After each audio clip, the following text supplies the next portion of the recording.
ইজারা তুলবেন বাজার থেকে, বাজারের বাইরে চাঁদা তুলতে আসবেন না কালকে থেকে, বুঝছেন? বাজারের বাইরে কোনো চাঁদা তুলতে আসবেন না।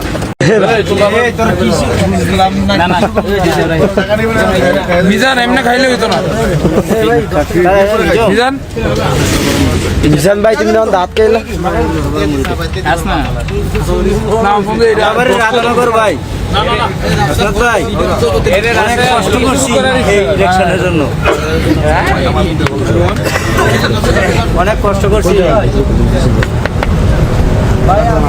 চাল খাইবেন?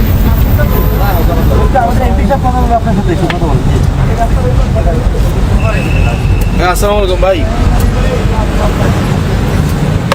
হ্যালো, আসসালামু আলাইকুম। শুনতে পাচ্ছেন আপনি? শোনেন, আপনি হচ্ছে ওই ইজারা তুলবেন বাজার থেকে, বাজারের বাইরে চাঁদা তুলতে আসবেন না কালকে থেকে, বুঝছেন? বাজারের বাইরে কোনো চাঁদা তুলতে আসবেন না, কোনো চাঁদাবাজি চলবে না দেবিদ্দার। আপনি শুধুমাত্র বাজারের ইজারা নিচ্ছেন, বাজারটা হচ্ছে শুধুমাত্র কাঁচা বাজার। শুধু কাঁচা বাজারে এদিকে যদি আসেন, মানুষ যদি ধরে আপনাদের পিঠায় পুলিশের হাতে তুলে দেয়, আমাদের কিছু করার নাই, কারণ চাঁদাবাজরা সবাই ধরে পিটাবে, বুঝছেন? হ্যাঁ,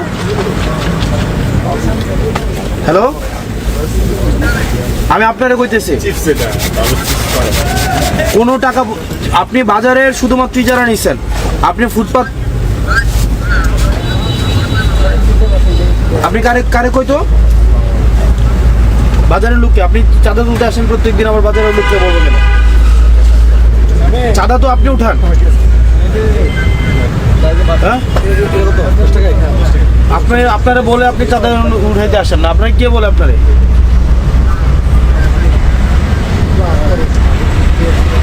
কোন ডিলার? সুদন ডিলার হচ্ছে চাঁদা তুলতে আপনারা পাঠিয়ে দেন, আপনি চাঁদা তুলেন। আমি যদি আপনারা বলি এবার গিয়ে খুন করে পরে আপনি খুন করবেন? আপনারা যদি বলি যে কালকে গিয়ে খুন করে আসেন এক বাড়ির থেকে, আপনি গিয়ে খুন করবেন? তাহলে সুদন ডিলার যদি আপনারা চাঁদা তুলতে পাঠায়, আপনি কি চাঁদা তুলবেন? তাহলে আপনি চাঁদা তুলতে পাঠালে আসবেন কেন? আপনি কালকে থেকে যেন না দেখি। আর এখানে দোকানদার আপনারা যারা আছেন, কালকে যদি চাঁদার জন্য আসে বাইন্দা রাখবেন, একদম। যে চাঁদা তুলতে আসবে বাইন্দা, এই জসিম নিয়ে নাম ওরা বাইন্দা রাখবেন, বাইন্দা পুলিশ খবর দেবেন, বুঝছেন? কোনো ট্রেনের চাঁদার জন্য যে আসবে, আপনার এরিয়া হচ্ছে বাজার, বাজারের বাইরে যদি আপনি আসেন, আপনারা ধরে বাইন্দা পুলিশে দিয়ে দেবেন, এর কোনো কথা নেই, বাইন্দা পুলিশ।